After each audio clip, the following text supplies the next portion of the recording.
Start करते हैं। आज हम पढ़ेंगे फिजिक्स क्लास 10 चैप्टर 2 अति लघु। पहला है क्वेश्चन, जब प्रकाश एक माध्यम से दूसरे माध्यम में प्रवेश करता है तब प्रकाश की दिशा में परावर्तन को हम क्या कहते हैं? तो हम कहते हैं प्रकाश का अपवर्तन। क्वेश्चन नंबर 2 है, जब प्रकाश की किरण विरल माध्यम जैसे कि हवा से सघन माध्यम जैसे कांच में जाती है तो वह विलंब की ओर मुड़ती है या विलंब से दूर मुड़ती है? तो इसका आंसर है अभिलंब की ओर मुड़ती है, अभिलंब की ओर मुड़ती है। क्वेश्चन नंबर 3 है, जब प्रकाश की किरण माध्यम 1 से माध्यम 2 में जाती है, ठीक है, तब वो अभिलंब से दूर मुड़ जाती है, तो दोनों में से कौन माध्यम प्रकाशीय रूप से अधिक सघन है? तो माध्यम 2 माध्यम 1 की तुलना में कम सघन है। क्वेश्चन नंबर 4 है, वायु में प्रकाश 1 सेकेंड में लगभग कितनी दूरी तय करता है? तो हम लिख देंगे 3 गुना 108 मीटर।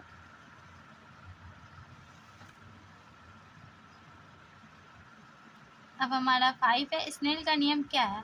तो स्नेल का नियम क्या है? तो किन्हीं दो माध्यम और प्रकाश के किसी विशेष वर्ण जैसे कि वर्ण को हम रंग कहते हैं के लिए आपतन कोण का जय और अपवर्तन कोण का जय का अनुपात क्या हो? नियतांक होता है, जैसे कि साइन आई बराबर साइन आर बराबर एक। क्वेश्चन नंबर 6, अपवर्तनांक की परिभाषा दे।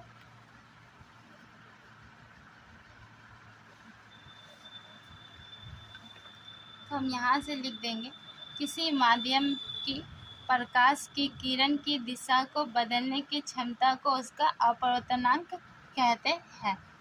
यहाँ से यहाँ हम डालेंगे।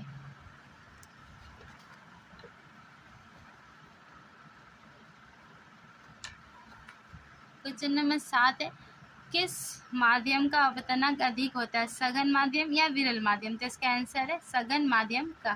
पानी का अपवर्तनांक 1.33 है। इस कथन का क्या तात्पर्य है? तो इस कथन से तात्पर्य है पानी में प्रकाश की चाल शून्य या वायु, ठीक है, में प्रकाश की चाल के 1/1.33 अथवा 3/4 गुना होती है।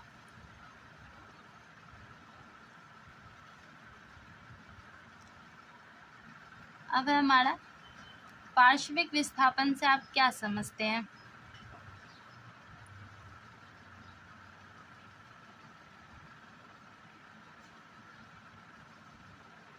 तो हम यहाँ लिख देंगे, कांच के सिल्ली से प्रकाश के आपवर्तन में आपतित किरण और निर्गत किरण के बीच की लंबवत दूरी को हम क्या कहते हैं? पार्श्विक विस्थापन कहते हैं।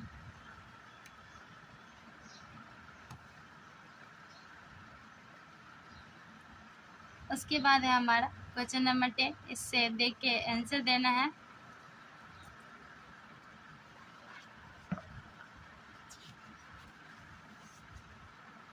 तो संकेत में आंसर दिया भी है, खो का 1 तथा 2 होगा और खो का जो आंसर पूछा गया है वो आपका 60 डिग्री हो जाएगा। अब हमारा 11 है, लेंस कितने प्रकार के होते हैं? तो लेंस 2 प्रकार के होते हैं, ठीक है। लेंस के मुख्य अक्ष की परिभाषा दे। तो किसी लेंस का मुख्य अक्ष उसके सतहों के वक्रता केंद्रों को मिलाने वाली रेखा होती है।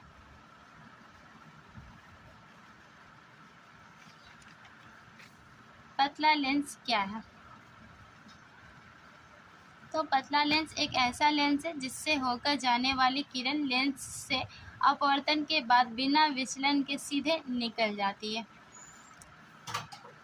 प्रत्येक लेंस के कितने मुख्य फोकस होते हैं? लेंस के किस मुख्य फोकस को लेंस का फोकस कहा जाता है? तो प्रत्येक लेंस के 2 मुख्य फोकस होते हैं और लेंस के प्रथम फोकस f1 को अवतल लेंस का मुख्य फोकस कहा जाता है, जबकि द्वितीय जो फोकस होता है f2 को उत्तल लेंस का फोकस कहा जाता है।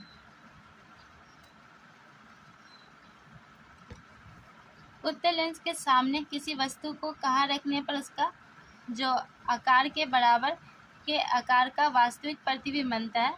तो हम लोग वहाँ रखना होगा उसकी फोकस दूरी के 2 गुना 2f पर। क्वेश्चन नंबर 16 है, फोकस दूरी लेंस की धनात्मक होती है तो उत्तल लेंस होगी अथवा अवतल लेंस होगा। तो यहाँ पे जो हमारा लेंस होगा वो हो जाएगा उत्तल लेंस। जिस माध्यम का आवर्तनांक कम होता है उसमें प्रकाश की चाल कम होती है या अधिक होती है, तो अधिक। किस लेंस को अभिसारी लेंस कहते हैं? तो उत्तल लेंस को हम अभिसारी लेंस कहते हैं। यदि कोई वस्तु उत्तल दर्पण से बहुत ही दूर अनंत पर हो तो वस्तु का प्रतिबिंब कहाँ बनेगा? तो लेंस के मुख्य फोकस जो होता है ना एफ, वहाँ पे बनेगी प्रतिबिंब। कौन सा लेंस वास्तविक और आभासी दोनों प्रकार का ही प्रतिबिंब बनाता है? तो वो उत्तल लेंस है जो वास्तविक और आभासी दोनों प्रकार के प्रतिबिंब बनाता है। किसी लेंस द्वारा प्राप्त प्रतिबिंब वस्तु की अपेक्षा हमेशा सीधा और छोटा होता है, तो वो कैसा लेंस है? तो वो हमारा है अवतल लेंस। किसी उत्तल लेंस के सामने एक पिन को कहाँ रखने पर उसका प्रतिबिंब अनंत पर बनता है? तो जब वस्तु लेंस के फोकस मतलब एफ और प्रकाशीय किरण के बीच रखी जाती है। क्वेश्चन नंबर 23 है, किसी उत्तल दर्पण ये 22 का था। उत्तल लेंस किसी वस्तु का आवर्तित और आभासी प्रतिबिंब कब बनाता है? तो ये 22 है। और 23 का हमें लिखना है फोकस पर। 24 है, दैनिक जीवन में लेंसों के दो साधारण उपयोग हैं, सूक्ष्मदर्शी और चश्मे में हम इसका उपयोग करते हैं लेंस का। सिनेमा हॉल के पर्दे पर दिखाने वाले चित्र वास्तविक है या आभासी है? तो ये वास्तविक प्रतिबिंब होता है। किसी उत्तल लेंस द्वारा वस्तु का आभासी एवं आवर्तित प्रतिबिंब बनाने हेतु तो वस्तु की स्थिति कहाँ पर होनी चाहिए? तो वस्तु की स्थिति उत्तल लेंस और उसके फोकस के बीच। 27 है, यदि कोई वस्तु किसी उत्तल लेंस के बाईं और उसकी दुगनी फोकस दूरी पर रखी हो तो उसका प्रतिबिंब कहाँ बनता है? तो लेंस की दूरी और 2f पर उसका प्रतिबिंब हमें प्राप्त हो जाता है। क्वेश्चन नंबर 28 है, एक पतले लेंस की फोकस माइनस में है, तो माइनस में होगा तो वो होता है अवतल लेंस।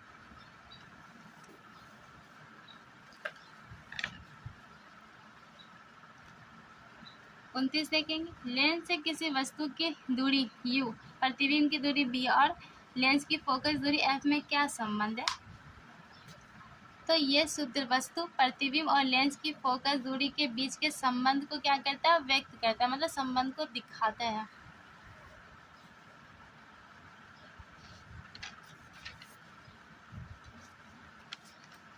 क्वेश्चन नंबर 30 है, किसी लेंस से किसी वस्तु की दूरी u और प्रतिबिंब की दूरी b और लेंस का जो लेंस द्वारा प्राप्त आवर्धन m में क्या संबंध है? m बराबर होगा b, ठीक है, बटे में u। 31 है, किसी लेंस की फोकस दूरी और उसकी क्षमता में क्या संबंध है? तो लेंस की क्षमता फोकस दूरी के क्या होता है? व्युत्क्रमानुपाती होती है, व्युत्क्रमानुपाती होती है। क्वेश्चन नंबर 32, लेंस की क्षमता का SI मापदंड क्या है? तो ये डायप्टर है। किसी व्यक्ति के चश्मे में लगे लेंस की क्षमता क्या है? प्लस में है, तो प्लस में है तो वो हो जाएगा हमारा उत्तल लेंस। 34 का आंसर हम दे देंगे हाँ। लेंस प्रतिबिंब कैसे बनता है? तो लेंस प्रकाश के अपवर्तन द्वारा प्रतिबिंब बनाते हैं। क्वेश्चन नंबर हमारा 36 है, किसी लेंस की क्षमता एक डायप्टर है तो इसका परिभाषा। तो एक डायप्टर उस लेंस की क्षमता है जिसकी फोकस दूरी क्या होगी? 1 मीटर। 2 मीटर फोकस दूरी वाले एक अवतल लेंस की क्षमता कितनी होगी? तो -0.5 डायप्टर होगी। क्वेश्चन नंबर 38 है, 2 मीटर फोकस दूरी वाले एक उत्तल लेंस की क्षमता कितनी होगी? तो यही प्लस में होगी, उत्तल है तो प्लस में, अवतल है तो माइनस में। एक लेंस की क्षमता +5D है तो उस पर लेंस क्या प्लस है, तो ये हमारा हो जाएगा उत्तल लेंस।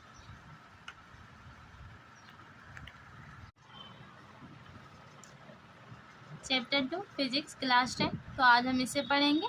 तो पहला क्वेश्चन है, प्रकाश के अपवर्तन का क्या तात्पर्य है? तो प्रकाश के अपवर्तन का क्या तात्पर्य है?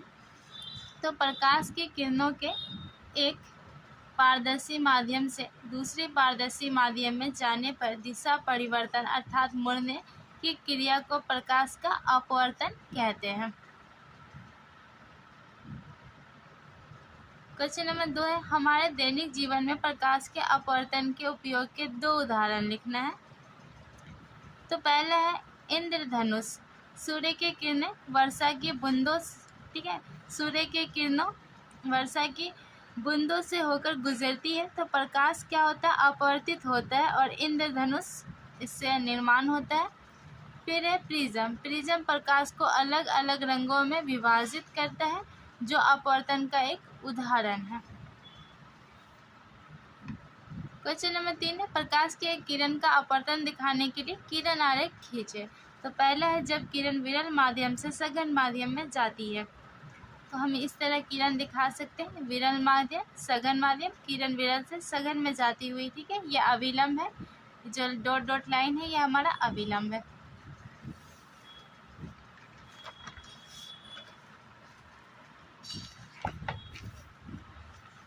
क्वेश्चन नंबर बी है हमारा, जब किरण सघन माध्यम से विरल माध्यम में जाती है तो हम ये दिखाएंगे, ठीक है, किरण आरेख खींच लेंगे, अभिलंब लिखेंगे, सघन माध्यम से विरल माध्यम, ये आपतन कोण I है और ये आपतन कोण R है, 1 और 2 भी लिख सकते हैं। क्वेश्चन नंबर 4, हवा में चलती हुई प्रकाश की एक किरण जल में तिरछी प्रवेश करती है, क्या प्रकाश किरण अभिलंब की ओर झुकेगी या अभिलंब से दूर हटेगी? तो हम लिखेंगे प्रकाश की किरण अभिलंब की ओर झुक जाएगी। ऐसा इसलिए है क्योंकि जब प्रकाश विरल माध्यम से सघन माध्यम में जाता है तो इसकी गति कम हो जाती है और यह अभिलंब की ओर मुड़ जाता है। क्वेश्चन नंबर हम 7 करेंगे, ये दोनों हम छोड़ सकते हैं, ठीक है, बाद में मैं इसे बता दूंगी आप कहाँ से कर सकते हैं। प्रकाश के अपवर्तन के नियम को लिखें। तो प्रकाश के अपवर्तन के 2 नियम हैं। आपतित किरण आपतन बिंदु पर अभिलंब और अपवर्तित किरण तीनों एक ही समतल में होते हैं। किन्हीं 2 माध्यम और प्रकाश के किसी विशेष के लिए आपतन कोण का ज्या और अपवर्तन कोण का ज्या का अनुपात एक क्या होता है, नियतांक होता है।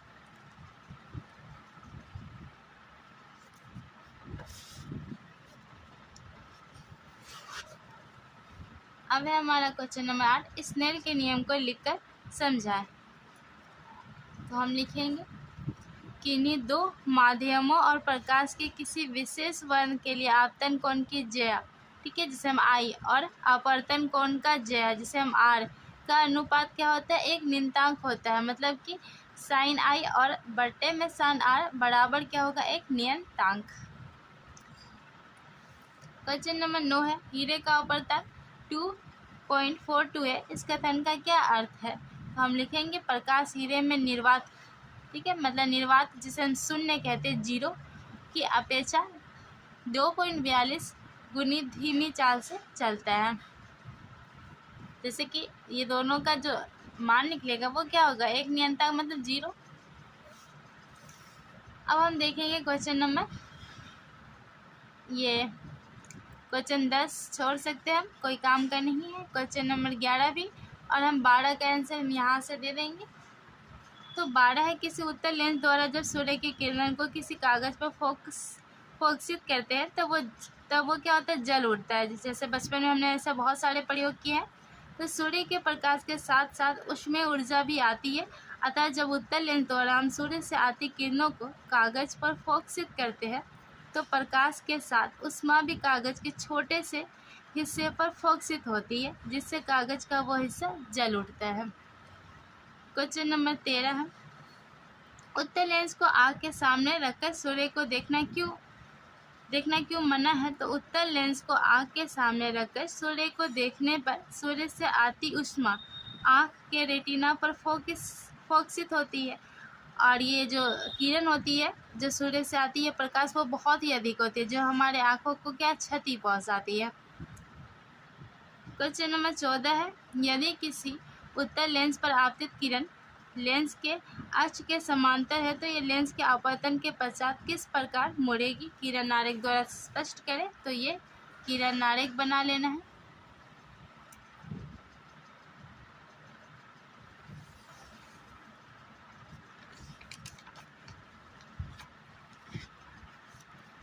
अब हमारा 15, जब वस्तु उत्तल लेंस के F और 2F के बीच स्थित हो तो प्रतिबिंब दिखाना है किरण आरेख के माध्यम से। तो ये प्रतिबिंब हम बनाएंगे।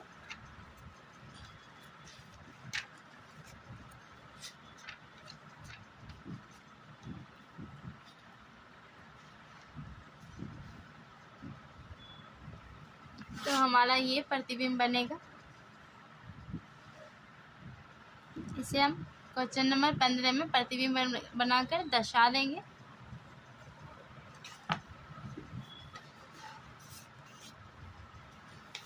क्वेश्चन नंबर 16 है, उत्तल लेंस और अवतल लेंस में अंतर लिखना है। तो उत्तल लेंस किनारों की अपेक्षा बीच में क्या होगी, मोटी होगी, जबकि अवतल लेंस किनारों की अपेक्षा बीच में पतला होता है। ये प्रकाश को क्या करता है, अभिसरित करता है, और ये प्रकाश को अपसारित करता है। इसका फोकस वास्तविक होता है और इसका फोकस काल्पनिक होता है, विचार द्वारा होता है। अब 17, उत्तल लेंस को अभिसारी लेंस और अवतल लेंस को अपसारी लेंस क्यों कहा जाता है। तो हम लिखेंगे, उत्तल लेंस उससे होकर जाने वाली किरण पुंज को अभिसारित करता है, इसलिए उत्तल लेंस को हम अभिसारी लेंस कहते हैं। जबकि अवतल लेंस उससे होकर जाने वाली किरण पुंज को, मतलब अवतल लेंस अपने से जाने वाली किरण पुंज को क्या करेगा, अपसारित करता है, इसलिए अवतल लेंस को हम अपसारी लेंस कहा जाता है।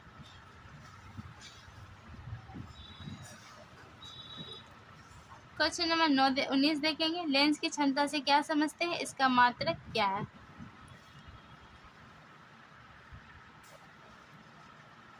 तो किसी लेंस की क्षमता, जिसे हम पावर कहते हैं, उसकी फोकस दूरी f के व्युत्क्रम से मापी जाती है, और लेंस की क्षमता का जो मात्रक है वो डायऑप्टर है।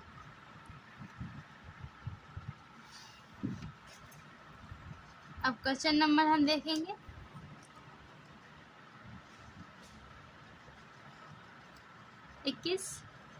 एक उत्तल लेंस वस्तु का वास्तविक और उल्टा प्रतिबिंब लेंस से 40 सेंटीमीटर बनाता है। यदि प्रतिबिंब का आकार वस्तु के आकार के बराबर हो तो वस्तु बीम लेंस से कितनी दूरी पर है और लेंस की क्षमता क्या है। तो हम यहाँ से लिख देंगे, ये एक तरह का मैथ है, चूँकि वस्तु और प्रतिबिंब का आकार क्या है, बराबर है, इसलिए वस्तु मतलब बीम लेंस की दुगनी फोकस दूरी पर रखा गया है, अर्थात u बराबर 2f, और u हमारा कितना होगा 40 सेंटीमीटर, और 2f बराबर भी 40 सेंटीमीटर। f बराबर हमारा निकल के आएगा 20 सेंटीमीटर। क्षमता ये हो जाएगा 5 डायप्टर।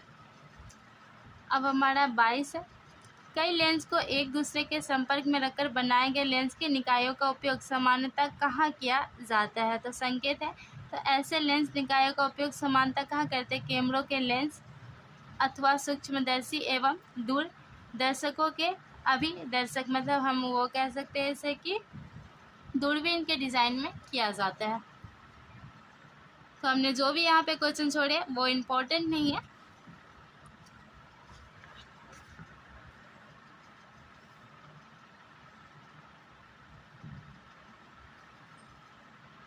तो उम्मीद है आपको पसंद आई होगी ये लेसन।